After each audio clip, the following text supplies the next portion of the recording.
যে পরিমাণ হাড় কাঁপানো ঠান্ডা পড়েছে, এই ঠান্ডার মধ্যে সকালবেলা ঘুম থেকে উঠে রান্না করা কতটা যে কষ্টের ব্যাপার, যে করে সে কিন্তু অবশ্যই জানে।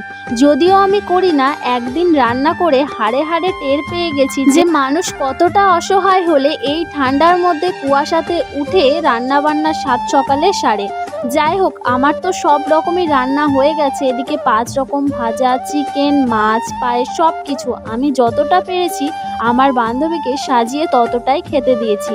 জানো তো, আমি মানুষকে সাজিয়ে গুছিয়ে খেতে দিতে ভীষণ ভালোবাসি।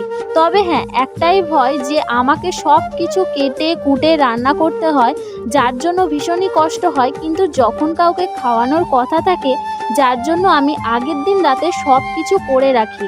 আর আমার বাড়ি আসতে গেলে অবশ্যই কিন্তু তাকে জানিয়ে আসতে হবে যে নেক্সট দিন আমি তোমাদের বাড়ি যাব। আর না হলে আমি একা হাতে কোনো কিছু সামলে তাকে ভালো মন্দ কিছুই খাওয়াতে পারবো না।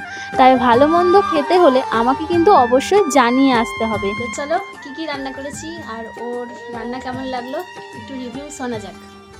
এই যে আমার বান্ধবী ভাত খাচ্ছে, বলো রান্না কেমন হয়েছে। এই যে সব আরগুলো তাই তো, এগুলো সব রান্না করেছি সকালবেলা ওর জন্য। কি আছে মেনু বলে দে একটু।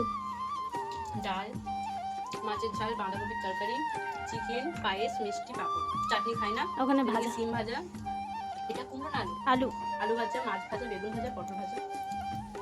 আর এই যে আরেকজন খাচ্ছে। এত কিছু তৈরি করেছে, আমি ভাবতেই পারিনি এত কিছু তৈরি করতে পারবে। সত্যি সিরিয়াসলি দারুণ করেছে রান্নাগুলো।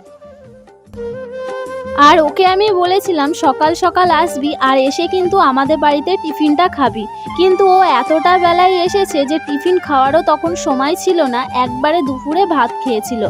যাই হোক, এই যে আমাদের খুনসুটিগুলো দেখছো, এগুলো কিন্তু সব সময় আমাদের দেখা হলেই হয়, শুধু ক্যামেরা অন করেছি বলে নয়। তবে আজকে একটু ক্লিপ নিয়ে রাখলাম যে আমরা কি কাণ্ডটাই না করি।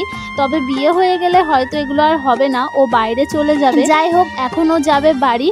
তো চলো, ভিডিওটা আজকে এখানেই শেষ করলাম। ফিরে আসছি নেক্সট একটা সুন্দর ভিডিও নিয়ে। ততক্ষণ তোমরা ভালো থেকো, সুস্থ থেকো। টাটা সবাইকে।